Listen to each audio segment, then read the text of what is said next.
Everyone, it's Emily Fox. Today's video is going to be a very chill, chit-chatty kind of video. It's pouring rain outside, so I thought it was a perfect day to discuss wholesome, kind of feel-good kind of books because it's a genre I've been trying to get into because for me so far it's been really hit and miss. I feel like often they make me feel like a mean person because I want to love them, but I don't. But over the last couple of years, I have found a couple that are favorites and I wanted to rave about them, recommend them. There's also going to be a little bit of a section of popular ones that didn't work for me or weren't all-time favorites. I'll explain why, mention a summary so you can choose if you want to pick them up or not.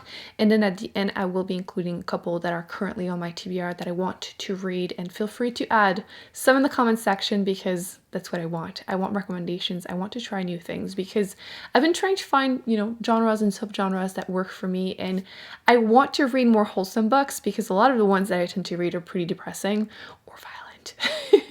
And it's fun, fantasy, sci-fi, yes. But sometimes you just want something that makes you feel good. And for some reason, a lot of these, especially the adult ones, they kind of read they just read a bit infantilizing to me. And I don't want to feel like that. I want to love them as much as everyone else. So that's that.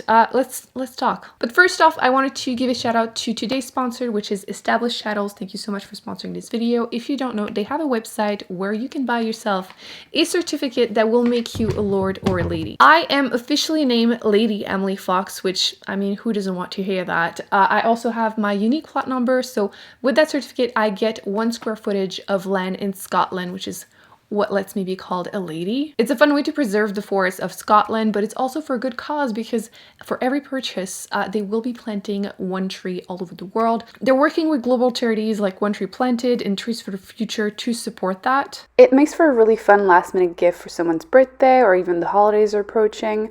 Also, who doesn't want to be able to add Lord or Lady to their plane ticket or credit card? They're currently having their pre-Black Friday sales, so I will link all the information down below, but if you use the coupon code EmilyFox, you can get an additional 10% off. And for the first 200 people that decide to get one, we're going to be neighbors. We're going to have our own little Books with Emily Fox kingdom, little book kingdom. So like I said, everything will be linked in the description box. And now, let's grab some tea and snacks because we have a lot of books to talk about. The best example of a wholesome book that worked for me, I just read it recently, and it is Legends and Lattes. This is an adult fantasy book, and I was so much more emotionally invested in this one than I expected. I was seeing it going around, getting some hype, but I'm always a little wary now of wholesome books because I want to love them, but they don't always work. But this one totally did. You're following this mercenary, and she's an orc, and she has been working, hired to kill, and she's been saving up her money because she is so over that lifestyle, and she opens up a coffee shop in a city and nobody knows what coffee is, so she's trying to convince people to try coffee. You're following her day to day, renovating the place, trying to hire people, find clients, and it's just so cute. There's also a little bit of a sapphic romance that I was totally rooting for, and I was invested. So invested. I couldn't wait to see how it was going to end.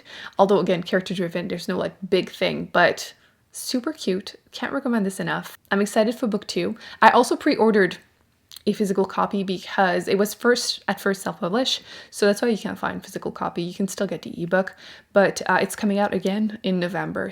I will own a physical copy of this, but if you still haven't picked it up, I highly recommend you try it. There's a reason there's so much hype behind it. Frankly, my main complaint is that it ended. It was too short. It wasn't technically too short, but I wanted more. I want so much more in this world with these characters. I wanted them to succeed and be happy. So yes, if you still haven't picked it up, this is definitely my best example of a wholesome book that worked for me. Speaking of which, everyone knows what's coming, Becky Chambers, because she is one of my all-time favorite authors. She writes very cozy sci-fi. And I've heard of a cozy fantasy, which we just talked about one, but cozy sci-fi is not usually a mix you see together, but she does it so well. So the first one I wanted to talk about is the Monk and Robot Duology. And both books are about 150 pages, super quick, but so good. In the first book, you're following this non-binary monk who's trying to figure out what to do with their life. They don't know, they're kind of depressed, and they're currently working as a tea monk. So they just bike from city to city and just listen to the people talk about their problems while serving them tea and trying to support them, but they're not doing well. And in that version of our world, one day robots just got up and left us. They wanted nothing to do with us, so there's very little technology. And one day they just tried to go into the forest, and they meet a robot and they kind of strike a friendship, and it's just so cute, super character driven, but I just really enjoyed it. And then book 2 happened and it's even better, even better. Have you seen this cover, by the way? I have it somewhere. Oh, there, it's right here. Look how cute this is. This needs to be displayed, and like I said, it's very short, but I laughed a couple times, which like I don't do that often enough. Like I want more funny books, and this was so cute. I was again super invested emotionally. I want these characters to be happy. And so if you want a little bit of a palate cleanser, or you just can't seem to be reading a lot lately, like a little bit of a reading slump, time of the year, I know it's affecting me, I would recommend this Duology by Becky Chambers. And then of course I need to mention the Wayfarer series. I've read the 4 books that are out. I don't think there's a 5th one coming, but if I'm wrong, I will be happy. This series is just so chill. So chill. Book 1 is going to be pretty much everyone's favorite. I definitely think it is in that series, at least for me. But you're following in The Long Way to Small Angry Planet. I should have started with that. Book 1, you're following this group of astronauts. They're basically hired to transport things in space. It's not really important. What matters is that it's character driven. Everyone, like, there's some cute moments, there's some funny moments. You get really attached to the characters. Everyone is from like different species, like aliens and humans.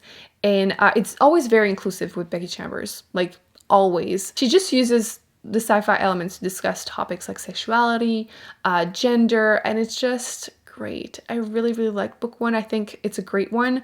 And then you can continue the series, which are mostly companion novels. Book 2 is more related to the rest, but it's always wholesome, the whole series. So of course I needed to mention Becky Chambers. Frankly, the only book that she has that isn't wholesome is this one, which is my favorite, of course. Of course. Another one that took me by surprise is The Storied Life of A.G. Fikry, which this in theory is like not necessarily something that would be up my alley, but it's again a short book, a wholesome book, and I feel like it's one of those that make you sad but then happy, and you'll be emotionally invested. It's also a mix of small town vibes, which I love, and it has a trope that sometimes I feel like it's overused. I'm going on a bunch of tangents, but stay with me. The whole like old widow grumpy man that struck a friendship and it changes his life. I feel like it's something that you see often. In that case, he's not that old. I think he's only like in his 40s or something, but still. Plus he owns a used bookstore. I just feel like it has a lot of like tropes and it just works. It's very short. It's like 200 something pages. So like it's a quick read. Once again, a palate cleanser. If you're in a slump, you can read this in a day and it will warm you up. But yes, like I said, this old grumpy man that isn't really grumpy is a widow, and he owns that used bookstore, and he's in a small town, and everyone knows that he's not necessarily doing super well. And one day someone leaves a toddler in his store and he's stuck taking care of her, and then things progress from there. And I was invested. I really liked it. I've been recommending this a lot over the years because I've read it a couple years ago and I still think about it. I still think this is a fantastic book for people that are trying to start to read more. It's good. It's just good. You have to read it. You just have to. I mean, I'm still talking about it, and it's one of the only wholesome ones that worked for me. It's like a very chill version of Gran Torino. The next two count in my head, okay? You might disagree, and I would understand, but this is what I mean by, like, wholesome for me means maybe different things than you. But I wanted to talk about Matt Haig as an author, because 2 of his books, at least, I consider would work with this whole team in my head. The first one is The Humans, which is probably the one that works the best. In this one, it's an adult sci-fi, but like it's very, very little sci-fi. Like this is a beginner-friendly kind of sci-fi. You're following this alien who's sent on Earth pretty much as a punishment. On a mission, he has to kill this man who just found this math equation that we're not ready for. So he's sent to kill him and then go into his body and then kill everyone that knows about it. So that's how it starts, and it starts really funny because obviously he doesn't know what it is to be human. Like, he has no idea what's wrong with us because, you know, a lot. And then it becomes more and more serious, and it becomes more about what it is to be human and like discovering it, and it just becomes a lot more serious and like philosophical. There's also a dog, and the dog is not murdered. It needed to be mentioned because I hate when they do that. This is such a cheap shot, but it doesn't die. And it's so cute. It has really cute moments, a little bit wholesome, very character driven once again, and I just enjoyed it. And to me, this counts as wholesome because it makes you feel good, it makes you think, it's chill. So yes, it counts. it counts. I will continue to recommend this book. I know I've mentioned it a lot, but I'm not done. Until every single one of you has read it, I will keep harassing you, but yes, this one. You know, the more I think about it, the least I think I should include The Midnight Library. Quickly, because it kind of doesn't. I mean, it starts with the main character basically unaliving or attempting to unalive herself. So, like, partly that's my version of wholesome. Okay, but bear with me. You are following her as she's depressed and again tries to unalive herself, and she ends up in between life and death to in this library where she gets to read a couple of the books that are there that are like possible other alternative lives for herself, and she kind of gets to try a couple of them. And again, it's about like decision, regrets, what it is to, you know, not be human but live your life, and like how maybe things that you regret, you know, you don't have to regret them. Like maybe you're living the life that you should be living. And to me, it felt a bit wholesome. The ending is not perfect, but overall, I was happy with the concept and happy with how it went. And now I'm questioning my sanity as to why I think it's wholesome, but it is to me. Okay, let's move on. So you know how I mentioned the whole like old grumpy man trope? I wanted to mention one that didn't 100% work for me, but is really, really popular, and it is A Man Called Ove. I wanted to mention that one because it is my favorite by the author. This is one of the 3 books that I've read by Frederick Backman, and it's the best one that I've read. And again, similarly, you have this older, not really, I think he's also in his 40s, but listen, I associate this trope with like the movie Gran Torino, so like that's why I say old grumpy man. I'm pretty sure he's also a widow because they always are, and he has neighbors who are immigrants, and like he's being grumpy and like not social with them, and then friendship and like changing his whole life. It's a classic trope. It is. And like I said, while it's not 100% my favorite, because this I did feel like it's a little bit infantilizing to me. Again, I don't know why I feel like that, but it is by far the best one that I've read by him. So I wanted to give it a shout out because it is popular for a reason. A lot of people love it. And just because I'm a grumpy person doesn't mean that you won't love it. Speaking of which, I just read Killers of a Certain Age. And like this book, the premise in theory is like a 10 out of 10. It just sounds so cool. You're following these 4 women who are now 60 and they're celebrating their retirement on a cruise. They have been assassins for the last 40 years and they realize that someone is trying to kill them. And that's how the story starts. And does that not sound super cool? So it's like kill or be killed and like older women that are assassins. That sounds really cool to me. Unfortunately, it felt a bit like surface level, like it lacked a bit of depth because the topic could have went so far, it could have been so interesting, and it tries to be light and funny, but it just felt like fluff. Like I didn't get any substance out of it. And while it can work at times, I just feel like it just didn't satisfy me. It didn't satisfy me. It's like eating a cloud. There's just nothing. But yes, I feel like it's a really good example of what I mean by like, I want to love the fun concept, the wholesome concept, but it just doesn't. And it reads like an adult books, a children's book for adults. So yeah. And like even right now, I'm currently listening to The Thursday Murder Club as an audiobook, and I'm getting vibes of that too. And I'm very worried because it sounds so cool. It's like a cozy murder mystery. You're following these older people that are like almost in their 80s. They are in a retirement village, and every Thursday they meet up to solve unsolved mysteries together. And then there is a murder mystery happening. Someone is murdered and they try to like get involved a little too much in the investigation, which again on paper sounds so fun, but so far it feels once again a bit surface level, and I just want more. And I'm afraid. I'm only like 30% into it, so like it has time to like change my mind, but I'm a little worried. I have heard that book 1 is good, but book 2 is really good, so I will be continuing the series. I'm very hopeful still, but it's the vibes I'm getting. So by just giving you examples, maybe you will be able to like understand what I mean and like see where I personally stand. But another example of one that in theory is really cute, but didn't work for me and made me feel like the Grinch, like 100%. Sweet Bean Paste. I feel so mean for not liking this book. This is probably the one in this video so far that I've disliked. Like we're going down right now in like ratings. Sweet Bean Paste was like a 2 stars for me. You're following this man who, it's kind of implied that he has a rough past. You don't know exactly what he has done, but he's currently working at this shop selling desserts with sweet bean paste. And one day, this older lady basically starts getting involved, which clearly it's a pattern. We like it though, at least in theory. And she teaches him how to make sweet bean paste, like actual good fresh one, not the one that he's purchasing. And my main issue with this one is that, once again, I wasn't emotionally invested. I feel like that's what makes the biggest difference, because then like when something happens, it affects you because you care. But if you're not attached to characters, it's just, oh, okay, that's the next thing that happens. And I do think that the book contains some really good messages. I don't want to mention anything because it's pretty character driven and like I feel like it would be a spoiler, but there are some great messages in this book.